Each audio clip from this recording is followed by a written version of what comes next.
18h15, 19h, le dimanche, l'essentiel du sport. C'est Zone Mixte sur Rhône FM. En football, 3 points supplémentaires dans la besace du FC Sion qui, en plus d'afficher les meilleurs stats défensifs de la Challenge League, se mettent aussi à empiler les buts depuis le début de l'année. On en parle avec Johan Lanfa dans quelques instants. La pression monte sur les équipes de Swiss League de hockey. Place dès mardi aux playoffs. Cela concerne en Valais le HC Sierre et le HC Viège. Les deux anciens clubs tiens de notre consultant Dani Gélina. Il sera avec nous aux alentours de 18h30. Et en fin d'émission, c'est Marius Robir qui viendra nous rendre visite. Le boss des courses de Coupe du Monde de Crans-Montana sera là pour nous présenter les épreuves de la semaine prochaine. Football, hockey et ski alpin, c'est le menu de Zone Mixte jusqu'à 19h sur Rhône FM. Zone Mixte, le débrief. Les anciens joueurs du FC Sion et de l'équipe de Suisse se succèdent à notre micro après Stéphane Grichting la semaine passée. C'est Johan Lanfa qui est avec nous. Bonsoir. Bonsoir. Merci d'être avec nous, Johan Lanfa. On va parler de la victoire de la formation valaisanne 4-1 contre Baden vendredi soir à Tourbillon. But de Ziegler, Buat, Bouchelarem et Rousseff. Johan Lanfa, l'équipe sédunoise ne tremble pas en ce début d'année. 3 victoires, 10 buts marqués, 2 encaissés. Ça vous surprend ? Non, ça me surprend pas, mais ça me plaît. Je veux dire, aujourd'hui, si on doit donner un petit peu la météo du club valaisan, elle est au beau fixe. Je veux dire, on est en tête. On creuse l'écart même avec le poursuivant direct qui est le FC Thun. Et puis, oui, ça sans faute, comme vous l'avez dit, avec des buts marqués. On pouvait reprocher dans une première partie de championnat peut-être un manque de finition, un petit peu moins de régularité à ce niveau-là. Un bloc défensif qui fonctionne bien et qui continue de bien fonctionner. Mais là, on voit que des joueurs débloquent leur compteur, donc c'est tout positif. On va revenir sur plusieurs points que vous avez évoqués tant l'aspect défensif que ces buts qui commencent à rentrer. Capacité aussi à se rendre les matchs plus faciles, on a l'impression.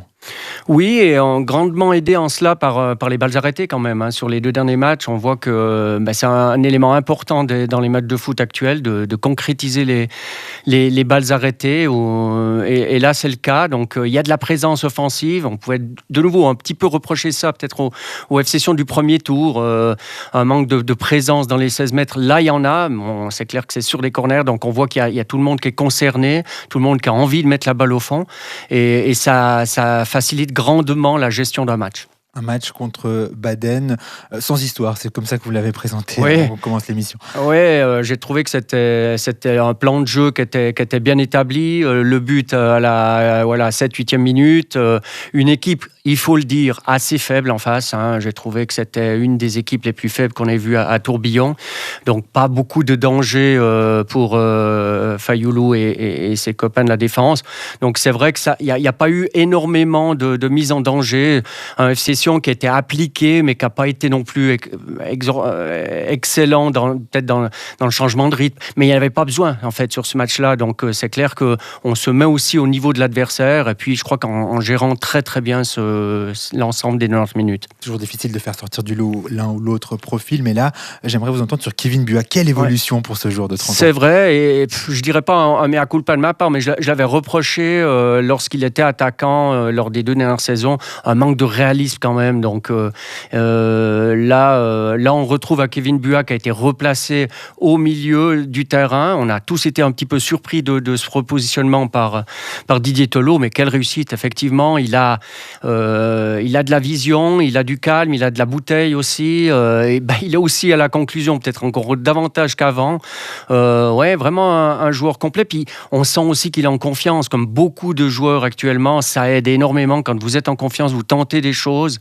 Il y a vraiment un bon équilibre qui est trouvé dans son jeu. Et puis, c'est tout le FC Sion qui en bénéficie. Une partie de l'explication vient du talent intrinsèque. Il avait de toute façon quelque chose. Oui, un joueur qui passe par Bâle, Zurich. Donc, c'est quand même un joueur qui a du talent. Et il fallait juste que le contexte soit propice à son épanouissement.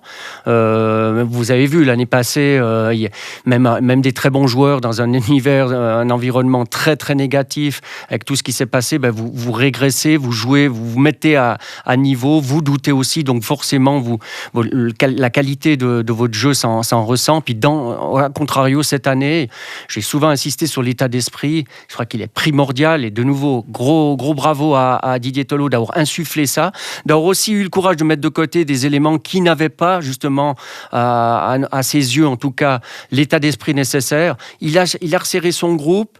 On voit très peu de changements aussi en défense, si on doit parler de la défense, et ça je pense que c'est primordial. Ça a une défense qui marche, qui se connaît bien, et il y a aujourd'hui, on peut le dire, beaucoup d'éléments positifs. Vous me servez la transition sur un plateau. Le 11 a changé, ça c'était une nouveauté un peu forcée. Nia Sefti suspendu, Yann Kronig l'a remplacé. Comment il s'en est sorti le Haut-Valaisan ? Là aussi, grosse satisfaction de voir un Haut-Valaisan intégrer le FC Sion. On n'a vu pas de bouleversement au niveau du mercato. Il n'y en avait pas beaucoup besoin, sauf Yann Kronig et l'attaquant aussi Rousseff, dont on va peut-être parler aussi. Donc vraiment, parcimonieusement, on a renforcé l'effectif à des endroits très très intéressants. Puis ce Yann Kronig, difficile à le juger sur ce premier match parce que l'adversaire était vraiment peu dangereux sur son côté, mais il a amplement répondu présent et c'est très réjouissant. De nouveau aussi pour au niveau de l'identité, on sait que les Hauts-Valaisans attendaient depuis longtemps un élément.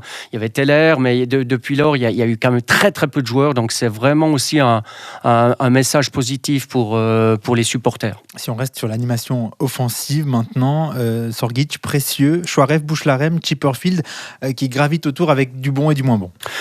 Oui, alors bien sûr qu'il y a des joueurs peut-être un peu plus en évidence que d'autres. À noter quand même Chouaref et Bouchlarem, ces deux joueurs qui sont venus donc assez récemment et qui ont apporté quand même quelque chose de nouveau, je trouve, depuis la rentrée. On a vu, je dirais pas un nouveau Chouaref, mais un Chouaref peut-être un petit peu moins brouillon, un peu plus clair et décisif dans ce qu'il veut faire. Et ça, je pense que de nouveau, il y a eu des discussions qui ont certainement eu lieu pendant la trêve. Et puis un Bouchlarem qui débloque son compteur, qui est lui aussi un petit peu plus incisif, pas toujours remplaçant titulaire en première partie de saison. Là, il répond présent et il démontre amplement que la confiance que place en lui Didier Tolo est méritée parce que, de nouveau, beaucoup plus de concrétisation dans ce qu'il entreprend.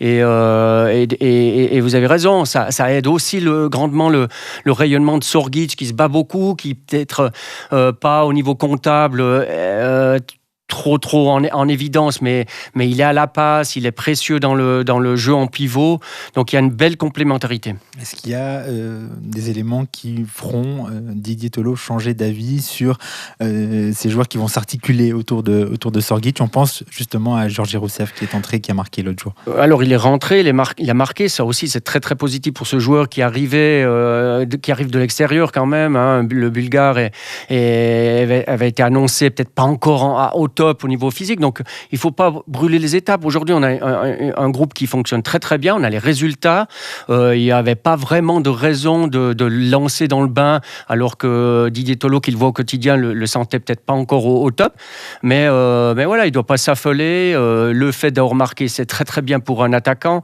et aussi au niveau complémentarité avec Sorgic, ça va être une arme de plus pour le FC Sion. Beaucoup de gens dressent des louanges à Didier Tolo. Un mot sur la gestion fine, justement, parce qu'on vient de l'évoquer, Bouchlarem, Chouaref, on a l'impression qu'il est en train de les façonner, mais pas que pour le football, j'ai l'impression, pour vraiment leur donner une place qui est peut-être la leur avec leur talent pour avoir une carrière de footballeur. Mais c'est juste, Hugo, et je dis souvent ça au niveau de la gestion de l'effectif, c'est pas juste au quotidien gérer tactiquement ou techniquement des joueurs, c'est aussi les encadrer.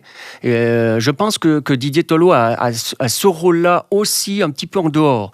Donc il parle beaucoup avec les joueurs, il les met dans des bonnes dispositions, ce qui a de nouveau, pendant de longues années, je pense, était négligé par le club. Des joueurs qui débarquaient là à Sion, qui étaient mis en bas au port d'Octodur, et puis vas-y aux entraînements, et puis après tu te débrouilles pour trouver ton appart, pour trouver ta voiture, etc. Mais ça fait peut-être un peu rigoler, mais c'est souvent ça aussi qui met les joueurs dans des mauvaises ou bonnes conditions. Et je crois que Didier Tolo, on le voit, quand les joueurs marquent aujourd'hui, ils vont vers le banc, on sent vraiment un groupe, et on a toute l'équipe qui se réjouit de la réussite de l'un des leurs.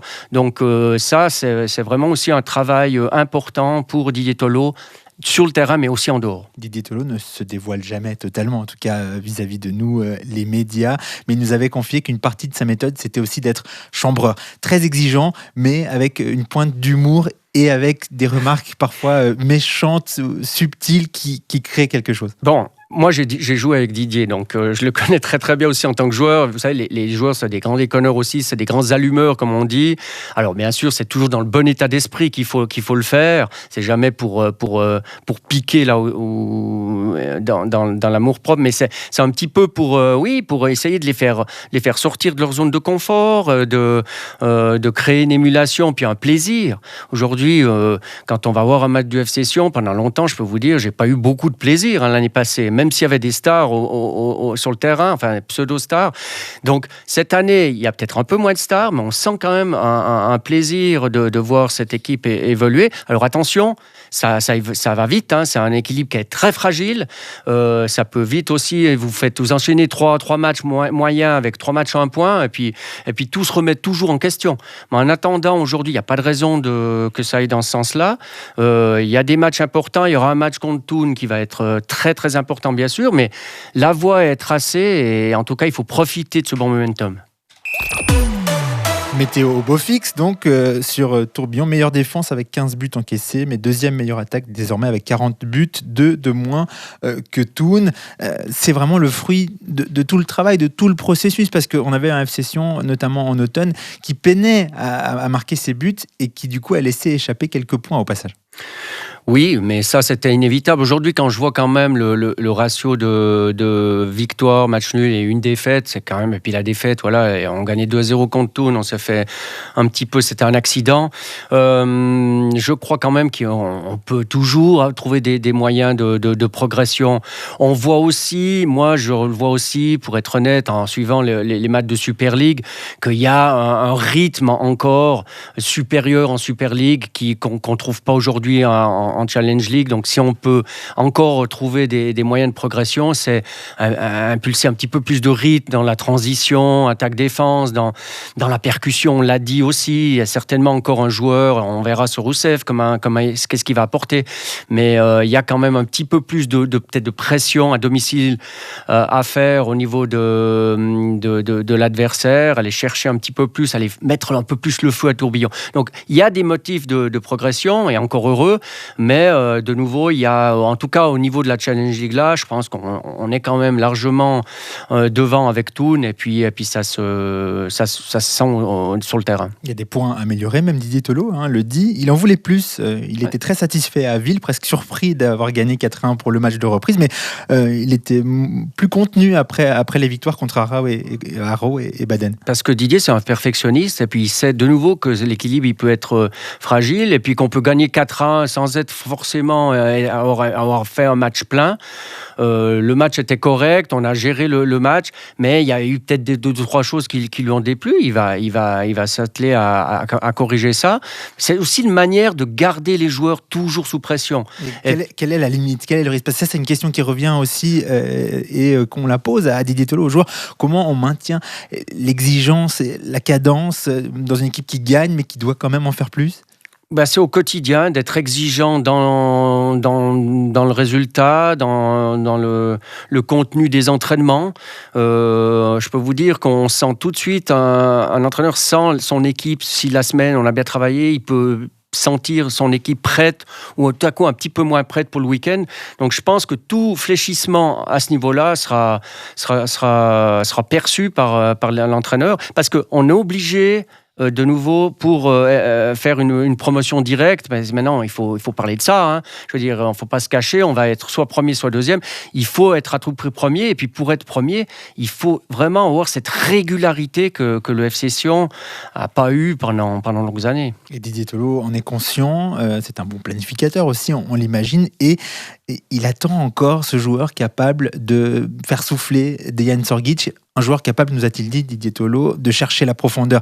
Le mercato, il se termine la semaine prochaine. Est-ce que le FC Sion, dans sa trajectoire pour aller tutoyer les sommets de la Challenge League, éventuellement une promotion, éventuellement une épopée en Coupe de Suisse, doit encore s'activer là dans ces dernières heures du mercato ? C'est difficile à dire. À Noël, j'aurais dit oui. Là, il y a eu un joueur qui est arrivé. J'attends de voir ce qui va vraiment apporter. S'il y a une retouche à faire, je pense que ce sera fait. Didier a un bon rapport avec Christian.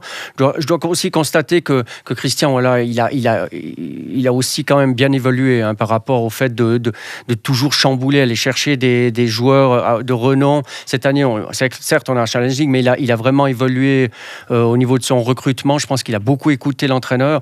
Donc là, il y a vraiment tout pour bien faire. Si on doit aller chercher encore un joueur, il y a une pépite à aller chercher, puis une occasion, on va le faire. Ce sera en tout cas pas pour déplaire à Didier Thelot. Après 2 matchs à Tourbillon, le FC Sion va voyager d'abord à Vaduz vendredi, puis à Chafouz le 23 février, avant de retrouver Bellinzone le dimanche 3 mars à la maison. Un mot rapide sur cette séquence. Oui, attention de bien préparer ces matchs et puis pas de penser, alors je le dis à vous, j'espère que les joueurs ne l'écouteront pas, mais pas penser à ce match, ce fameux match du 29 février en quart de finale contre IB, parce que l'important c'est vraiment jouer la promotion maintenant. Il faudra le préparer, le match de IB, le lendemain qui viendra se glisser juste match, avant la réception de Bellinzone. Exactement, et puis c'est vraiment là où il faut mettre le focus. Le petit sucre, c'est ce match contre IB en quart de finale. Très bien, merci beaucoup Johan Lonfa d'avoir été avec nous. Bonne soirée. Merci. Et puis après la musique, on ressort les pucks avec notre consultant Dani Gélina. On va parler play-off. À tout de suite. Ok, sur glace, le début des choses sérieuses, c'est pour mardi en Swiss League, les quarts de finale des playoffs, une nouvelle saison qui commence avec en toile de fond les certitudes à confirmer ou les doutes à dissiper après la saison régulière longue de 45 journées. Sierre lancera sa série dans le canton de Zurich face au GC Lions et Viège ira se frotter au HC Bâle. Sierre et Viège, ce sont vos 2 anciens clubs, vos 2 ex-employeurs. Dani Gélina, bonsoir. Oui, bonsoir Rio. Merci d'être avec nous. Avant de parler playoff, un petit récap. Dani, on vous avait reçu une première fois mi-septembre pour lancer la saison de Swiss League. Vous êtes venu régulièrement 5 mois plus tard. Quelle est votre analyse par rapport à la hiérarchie qui s'est dessinée? Chaux-de-Fonds, Bâle, les clubs valaisans en deuxième moitié de tableau, Martigny qui manque les playoffs. Disons que le haut de tableau n'a pas beaucoup évolué. Ça a souvent été toujours les mêmes équipes qui ont été en haut du tableau. La petite surprise, probablement, c'est Bâle. Et même pour eux, je pense. Mais eux, ils ont bénéficié aussi un petit peu d'un recrutement peut-être un petit peu tardif, en sachant qu'ils ont récupéré des joueurs de Lagenthal. Lorsque Lagenthal a décidé d'arrêter, il y a des joueurs qui ont voulu rester dans la région et du coup, ils sont partis un petit peu, ils ont fait un bon recrutement, ils ont été chercher des bons joueurs de Lagenthal, ce qui a équilibré et amené de la profondeur à Bâle, ce qui leur permet aujourd'hui d'avoir fini 2e. Déception, Holton. Holton a été très décevant cette année. Autant décevant que Viège peut l'avoir été. Ils ont juste la chance d'avoir toujours été en haut de tableau. Par contre, au niveau du bas de tableau, il y a quand même eu... Il n'y a pas de justice dans le sport, parce qu'aujourd'hui, Martigny ne fait pas les playoffs et c'est la seule journée qui ne sont pas dans les 8, c'est la dernière.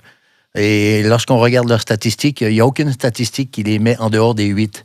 Que ce soit les buts pour, les buts contre, l'avantage numérique, désavantage numérique, ils ne sont jamais en bas de 8e place. Alors, dans le sport, il n'y a pas tellement de justice. Ils auraient mérité de faire les séries éliminatoires, tout le contraire d'une série très décevante de la part de Viège.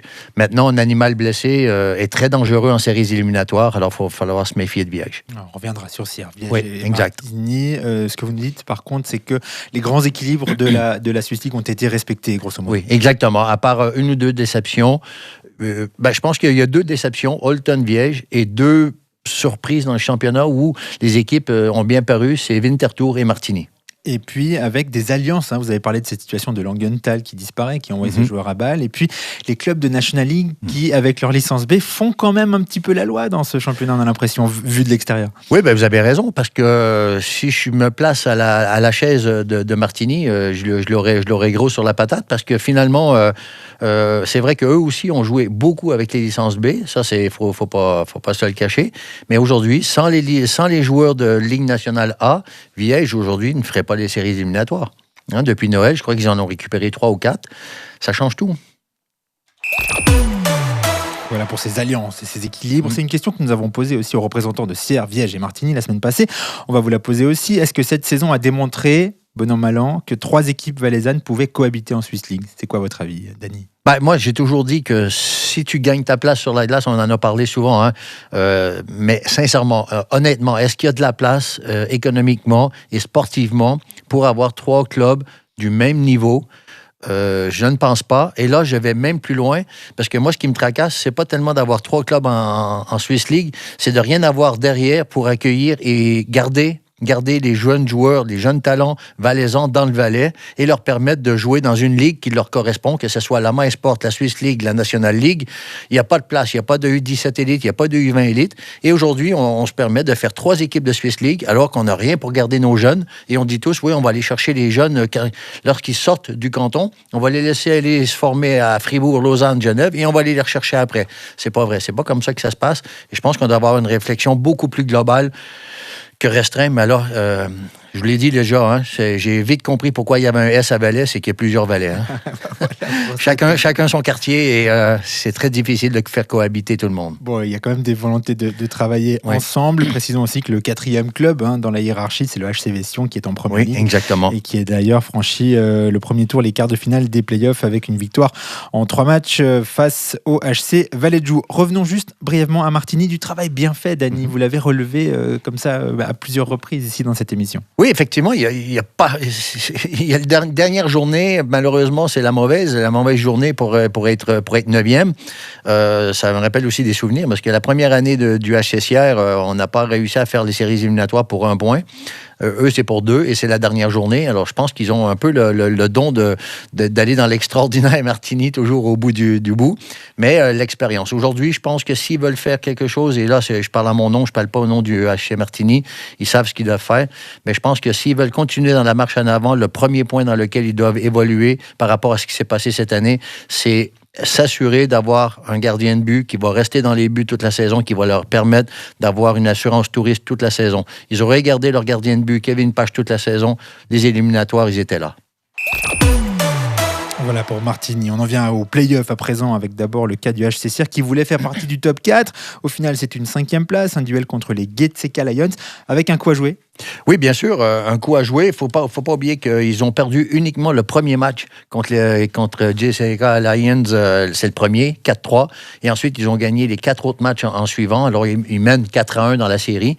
Et c'est quelque chose, je pense, qui donne énormément de confiance. Alors, attention à ne pas perdre cette confiance-là en début de série. Attention à ne pas perdre l'avantage psychologique qu'ils ont sur eux, parce qu'ils ne vont pas commencer chez eux, ils vont commencer là-bas, à Zurich. Alors, attention à ne pas perdre cet avantage-là, en sachant qu'ils n'ont pas l'avantage de la glace. Mais je pense qu'ils ont vraiment un coup à jouer. Et puis, pour mon petit pronostic, je sais que vous ne l'avez pas demandé encore, mais je voulais me le demander certainement. On l'avance, c'est bien. Mais je pense que moi, je les mets 4-1 dans la série. Ah ouais, donc l'optimiste pour le HCR. C'est-à-dire que je les mets le côté psychologique qu'ils ont, je leur laisse et je pense que ça va faire le reste. Après, il ne faut pas qu'ils le perdent en début de série. S'ils le perdent en début de série, mon pronostic, il tombe à l'eau. Et ça veut dire que le HCR a aussi changé de dimension, entre guillemets, même dans le côté émotionnel. Ils n'ont pas changé de dimension. Ils avaient la dimension, mais ils n'ont jamais joué avec. Avec Mario Pouliot, ça fait une différence quand même. Oui, certainement, au niveau de la structure, au niveau du plaisir de jouer, peut-être aussi, je ne sais pas, je n'ai pas assez d'éléments dans les mains pour l'amener, mais l'équipe, elle était là, le groupe était là, il y a de la profondeur suffisante, il y a des jeunes qui sont suffisants et ils ont le meilleur gardien de la Ligue. Alors du coup, je ne me fais pas trop de soucis. Maintenant, encore une fois, je le répète, il ne faut pas qu'ils perdent l'élément psychologique dès le début de la série. 2 transfuges arrivés de Bellinson en prêt pour attaquer ces playoffs. Comment on gère les équilibres là dans l'effectif avec ceux qui se connaissent, qui sont là depuis le début de la saison. Bon, quand on va chercher des joueurs comme ça en fin de saison, c'est pour rallonger un petit peu ton banc. En principe, ces joueurs-là, avant de signer, ils savent exactement que c'est des joueurs qui vont embarquer dans l'arène seulement en cas de besoin ou en cas de défaillance d'un joueur. Alors, tout est clair, tout est bon et c'est pour ça qu'il y en a juste 2, il n'y en a pas plus. Dany, un mot sur le facteur Graben, le public, ça peut vraiment jouer, ça peut porter le HCCR vers un prolongement de cette saison. Écoutez, vous allez jouer devant 300 personnes d'un côté et vous allez jouer devant 3500 de l'autre, alors, ou voire même peut-être 4000, advenant que Sierre va chercher le premier match là-bas. Alors oui, ça peut avoir un élément très important, mais ça a toujours été un élément très important. Et ça, mais c'est tellement important, et ça, c'est les joueurs qui le disent, c'est pas moi, hein, les joueurs adverses.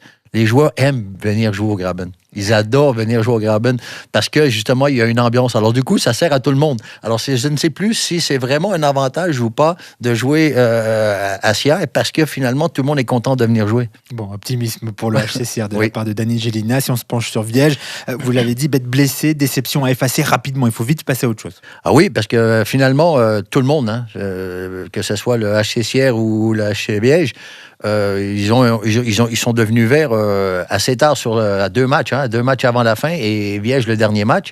Alors, ils n'ont pas tellement eu le temps de penser. Ils étaient en mode play-off depuis un petit moment. Alors, du coup, c'est vrai que là, il faut vite tourner la page, vite aller chercher son adversaire, aller analyser son adversaire, mais tout en même temps de faire le nettoyage et faire un reset et puis se repréparer pour une nouvelle série qui est complètement différente. Sébastien Picot, le directeur général du HC Viège, nous disait que son équipe, son club a été sous tension dès le premier match de la saison, dès le derby perdu contre Sierre. C'est difficile, là aussi, d'être toujours, enfin, de ne pas pouvoir se laisser progresser, avancer dans une saison avec toujours cette épée de Damoclès. Je ne sais pas pourquoi on démarre, ou presque, le premier ou le deuxième match, voire le troisième, mais le derby est toujours très, très proche dans la saison. Et il y en a 5, il faut bien les mettre à quelque part. Il faut les mettre à quelque part, mais c'est vraiment dès le début. Et du coup, c'est vrai que le HC Viège a été mis sous pression dès le départ avec une grosse annonce. Vraiment, on attend toujours beaucoup du HC Viège. Et puis, Sierre gagne le premier derby. Ensuite, Viège, je ne me trompe pas, ont perdu tout de suite le deuxième contre Martigny. Alors là, c'est rien pour te donner en confiance. Et après, lorsqu'on vous démarre mal, sur la mauvaise jambe, en général, c'est très, très dur de se récupérer. Mais est-ce que ça peut servir tout ça, le fait de se qualifier à la dernière journée? Est-ce que ça peut donner une espèce d'élan? Berne l'a déjà prouvé. Berne l'a déjà prouvé en ayant une saison très difficile. Oui, c'est en National League. Oui, c'est une philosophie bien différente. Mais à quelque part, Berne l'a déjà fait. Et il y a beaucoup d'équipes qui l'ont déjà fait, d'avoir une saison décevante, difficile, avoir passé à travers beaucoup d'adversités, réussir à faire les séries éliminatoires. Et là, vous avez un groupe soudé. Ils vont chercher le match numéro 1, par exemple, à Bâle. Et là, tout peut changer pour eux. C'est pour ça qu'on aime le hockey aussi. Ouais. Parce que... dans tous les sports, dans tous les sports, je veux dire. Cette saison régulière qui peut déboucher sur une hiérarchie complètement révolutionnée. Exactement. En cours de route, voilà. Un dernier petit mot, Dany, sur votre situation. On vous a vu traîner entre guillemets dans les patinoires avec du coaching pour les arbitres. Vous pouvez juste nous spécifier ce que vous faites en ce moment? Écoutez, en ce moment, je me permets de coacher. On appelle ça superviseur, mais eux, ils veulent plutôt coacher les arbitres. Alors c'est vrai qu'on me voit souvent dans les patinoires en ce moment et je travaille un petit peu avec ça. Je cohabite avec les arbitres et j'essaie de donner l'expérience du banc avec les arbitres et l'expérience de la gestion d'un match avec les arbitres. Vous auriez pu être arbitre, Dany? Ça vous est Moi, si j'aurais été arbitre, je pense que j'aurais été trop sévère. Le premier qui m'aurait parlé, le premier qui aurait crié, je pense que non, j'aurais pas été un bon arbitre. Je préfère plutôt laisser ça aux autres, mais c'est plutôt un échange d'expérience. C'est pas, je suis pas policier.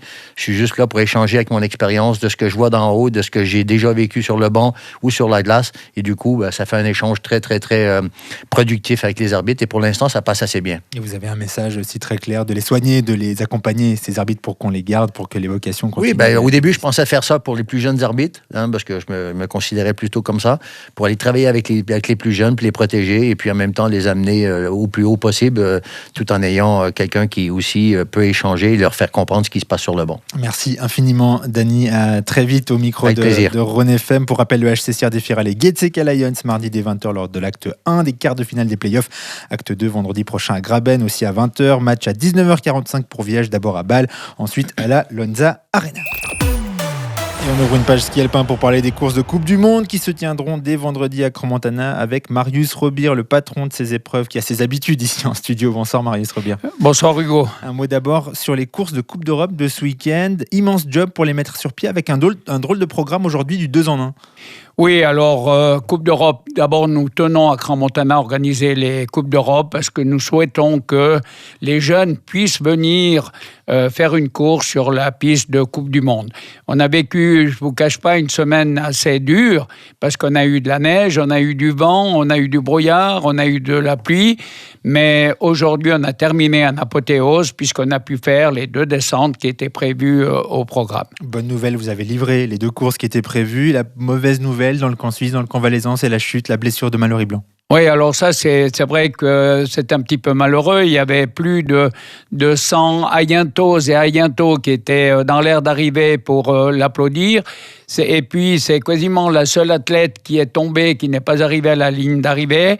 Ça nous fait mal, surtout qu'on souhaitait aussi l'avoir à l'œuvre dimanche dans le cadre du Super G de la Coupe du Monde. En tout cas, on lui souhaite un prompt rétablissement. On est en pensée avec elle. Et on se joint effectivement à ces messages de soutien en direction de Mallory Blanc. Un passage obligé, la Coupe d'Europe pour Crans-Montana, mais un surplus de travail quand même.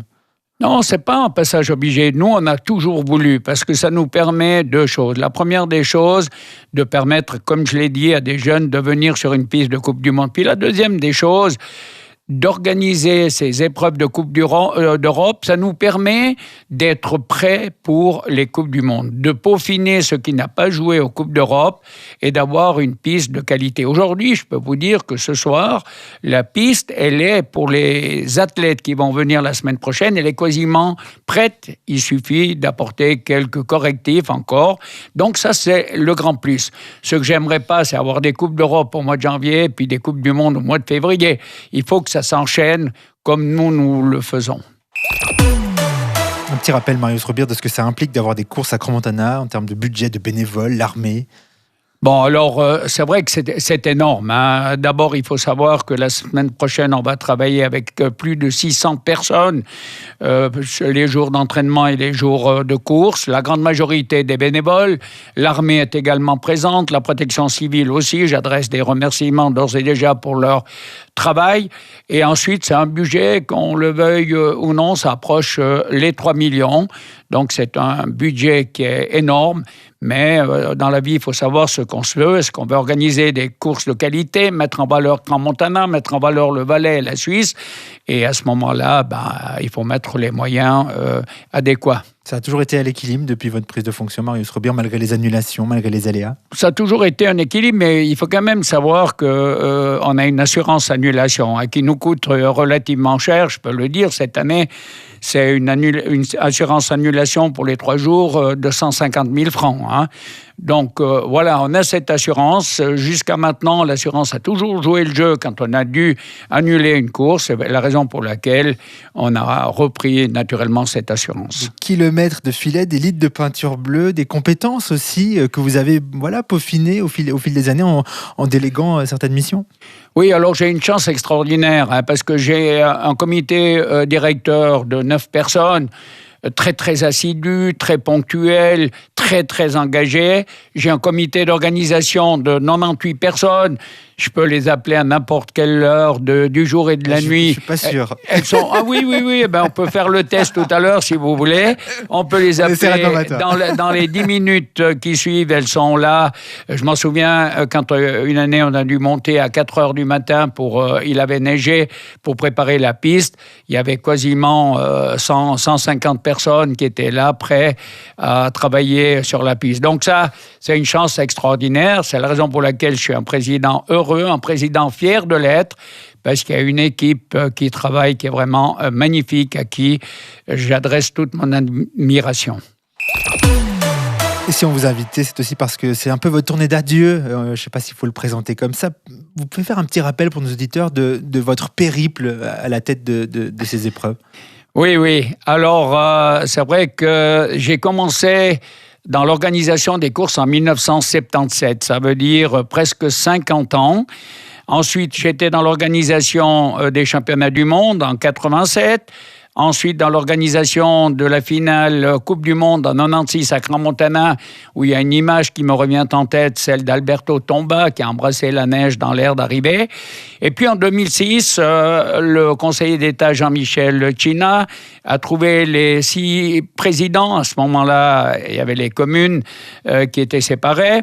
Puis il leur a dit, je veux qu'il y ait une station qui arrive maintenant en Valais de nouveau organiser des courses de Coupe du Monde. Crans-Montana est la première sur la liste. Est-ce que vous êtes d'accord? Les présidents ont dit spontanément oui. Ils m'ont aussi tout de suite appelé. Est-ce que tu es d'accord de prendre en charge la présidence de cette organisation? J'ai dit oui parce que j'aime bien les défis. Je suis parti d'une feuille blanche et à partir de là, j'ai fixé 3 objectifs. Premier objectif, revenir dans le circuit des courses de Coupe du Monde. Deuxième objectif, devenir une classique. Et troisième objectif, obtenir les championnats du monde. Donc, vraiment, voilà, j'ai fait un peu le tour de ce qu'on peut faire dans le cadre de l'organisation d'un tel événement. Et je suis aussi fier d'avoir pu quand même remodeler les 2 pistes de compétition homologuées aujourd'hui, prêtes à être utilisées, que ce soit la piste nationale pour les hommes ou la piste du Molachot pour les dames. Vous parlez à la première personne, vous dites « j'ai fixé des objectifs », il y a ce côté militaire qui a toujours été présent. Ah mais moi j'aime bien, vous savez, j'aime bien réfléchir, décider, assumer. J'aime bien que les choses soient claires. Et puis je dis toujours à mes subordonnés, n'oubliez pas d'appliquer 2 choses. D'abord la règle des 3 C, commander, contrôler, corriger. La règle AIP, toujours avoir une attitude intérieure positive. Aujourd'hui, je trouve qu'on est beaucoup trop dans le négativisme. Il faut essayer d'être positif. Recherchons le positif. C'est ce que j'ai dit aujourd'hui encore à Mallory. J'ai eu la chance de l'avoir dans l'air d'arrivée. J'ai dit, écoute Mallory, je suis sûr que tu vas revenir encore plus forte. Prends le positif. Ça aurait pu être beaucoup plus grave. Tu aurais pu avoir un accident qui brise ta carrière. Donc, essayons de prendre toujours le positif. La vie est tellement plus belle si on prend le positif. Votre méthode, votre force de caractère, votre volonté de faire, ça vous a joué des tours des fois, Marius Robillard? Oh oui, bien entendu. Moi, j'aime bien être devant. Donc, un chef doit être devant. C'est vrai qu'on me dit parfois que je suis trop fonceur. Mais quand je crois en un projet, je travaille, je mets tout en œuvre pour qu'on obtienne la finalité de ce projet. Quel est votre plus grand accomplissement, Marius Robillard? C'est d'avoir ramené ces mondiaux à Crans-Montana? Alors ça n'est un. Je ne vous cache pas que, à part le mariage, à part la naissance de mes enfants, à part, dirais-je aussi, d'avoir commandé pendant 20 ans la patrouille des glaciers, lorsque on a obtenu ces championnats du monde, ça a été un moment très, très, très fort, parce qu'on a fait un travail immense, surtout avec Hugo Steinegger, et c'était pas évident. Et là, je suis très fier et je suis certain qu'on aura de très, très beaux championnats du monde en 2027. Vous êtes prêt à tourner la page? Oh, bien entendu, j'ai toujours appliqué le slogan « Servir et disparaître pour mieux réapparaître ailleurs ». Alors, donc, voilà. Ou j'en sais rien, mais en tout cas, j'ai toujours appliqué ce slogan-là. C'est vrai que quand j'ai quitté la patrouille des glaciers, c'était aussi pas évident. Vous avez pu la faire.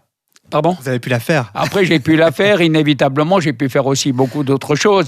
Mais moi, quand j'ai une organisation qu'à un moment donné, c'est terminé, par contre, alors j'essaie de disparaître. Je trouve qu'il n'y a rien de pire que de voir les anciens qui viennent et qui disent « de mon temps, on faisait comme ça ». Ça, c'est la pire des choses. Donc, j'essaye pas de faire ce que certains anciens ont peut-être tendance à appliquer. Il y a la satisfaction d'avoir ramené ces mondiaux à Crans-Montana. Et où est-ce que vous placez les messages? Parce que quand on interviewe une Michèle Guizine, une Federica Brignone, qui sont des stars de la Coupe du Monde féminine, elles nous disent vraiment que l'accueil qui leur est réservé à Crans-Montana n'existe quasiment nulle part ailleurs. Oui, on essaye. Moi, je dis toujours à tous mes collaborateurs, aux 600 personnes, je dis toujours, on doit être les meilleurs. On sait qu'on n'est pas nécessairement les meilleurs, mais en tout cas, on doit tout mettre en œuvre pour être les meilleurs. Et on essaye de défendre cette image-là, parce qu'on a tout pour bien faire. Il faut simplement qu'on applique ce qu'on dit, et puis toujours avoir dans l'esprit de dire... Je veux être les meilleurs et recevoir. Aujourd'hui, j'étais avec les filles de la Coupe d'Europe. Elles étaient heureuses. On dit c'est un accueil extraordinaire. Donc, ça nous fait plaisir. Et essayons de continuer parce que l'image, encore une fois, de Crans-Montana, du Valais, doit ressortir grandie. Est-ce qu'il y aura les hommes à Crans-Montana avant ces mondiaux? Est-ce que ça, vous pouvez nous le garantir au micro de Ron FM? Bien entendu. Donc, les hommes seront là l'année prochaine. Ça, c'est clair, parce que les hommes vont skier sur la piste nationale, il faudra la tester. Puis en 2026, il y aura les dames et les hommes juste avant les championnats du monde. Voilà, de belles garanties laissées par vous, Marius Robillard. Avant cela, du spectacle quand même, la fin de semaine prochaine, deux descentes. La semaine prochaine, ça va être la grande fête du ski en Valais et à Crans-Montana. Les athlètes arrivent déjà mardi soir. Mercredi, premier entraînement. Jeudi, deuxième entraînement. Vendredi, première descente. descente, avec le soir une animation à la patinoire. Ça vaut la peine de venir parce qu'il y aura une ambiance folle.